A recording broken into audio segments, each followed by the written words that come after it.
a nightly reading by NightlyHaven, and I thought I would do one of my favorites from Edgar Allan Poe, The Raven. Once upon a midnight dreary, while I pondered, weak and weary, over many a quaint and curious volumes of forgotten lore, while I nodded, nearly napping, suddenly there came a tapping, as of someone gently rapping at my chamber door. "'Tis some visitor," I muttered, tapping at my chamber door. "Only this and nothing more." Ah, distinctly I remembered it was the bleak December, and each separate dying ember wrought its ghost upon the floor. Eagerly I wished the morrow, vainly I had sought to borrow from my books surcease of sorrow for the loss of Lenore. And for the rare and radiant maiden from the angels named Lenore, nameless here forevermore.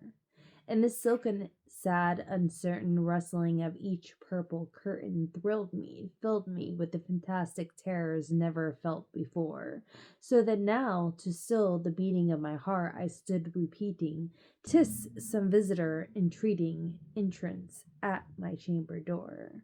Some late visitor entreating entrance at my chamber door. This is it, and nothing more."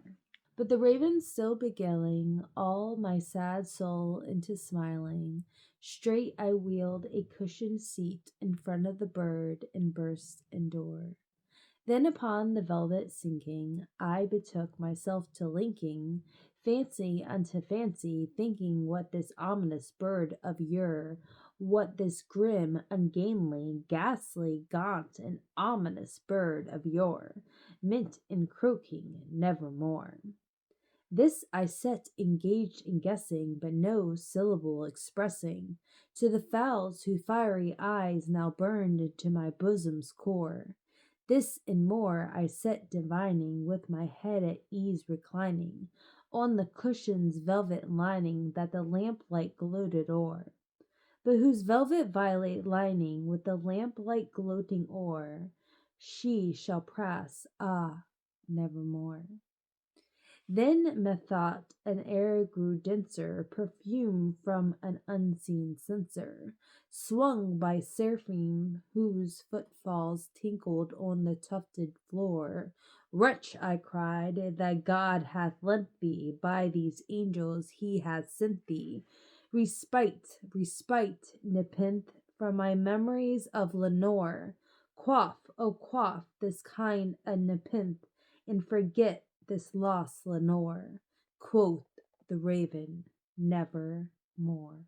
"Prophet," said I, "thing of evil, prophet still, if bird or devil, whether tempter sent or whether tempest taught thee here ashore, desolate yet all undaunted, on this desert land enchanted, on this home by horror haunted, tell me truly, I implore, is there balm in Gilead? Tell me, I implore." Quoth the raven, "Never more."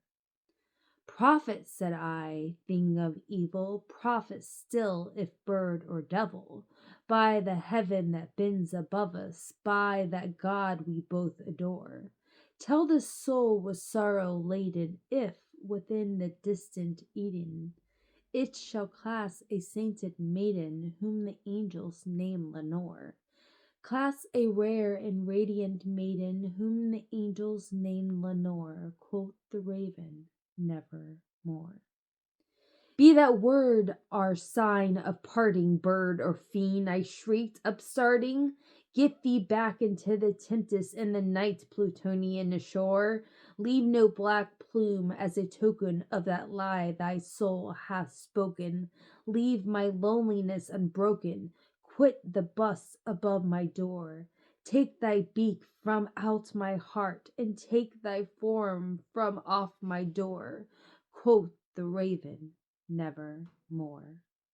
And the raven, never flitting, still is sitting on the pallid bust of Pallas just above my chamber door, and in his eyes have all the seeming of a demon that is dreaming, and the lamplight o'er him streaming throws his shadow on the floor, and my soul from out that shadow that lies floating on the floor shall be lifted never more. Have a good night, guys. Bye.